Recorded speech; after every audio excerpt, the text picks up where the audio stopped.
അച്ഛാ ഫീസ് അടയ്ക്കാൻ 1500 രൂപ വേണം. തരാം.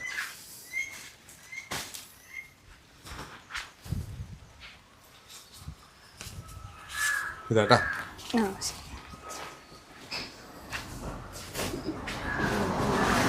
ചേട്ടാ ഗ്യാസ് വരുന്നു പറഞ്ഞത് ഇപ്പൊ മെസ്സേജ് വന്നിട്ടുണ്ട്.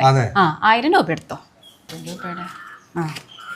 അച്ഛാ ടൂറിന്റെ ഫീസ് 2000 രൂപ ഇല്ലേ? അത് ഇന്നാണ് ലാസ്റ്റ് ആയിട്ട് കൊടുക്കേണ്ടത്. ഇന്നാണോ? കാശുണ്ട് തരാട്ടാ.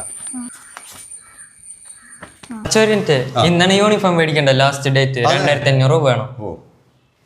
സൂക്ഷിച്ചോണ്ടോട്ടാ. കാശൊക്കെ തീർന്നല്ല. 100 കൂട്ടം ആവശ്യങ്ങളാണ് കിടക്കണത്. ഇനി എന്ത് ചെയ്യും ഞാൻ?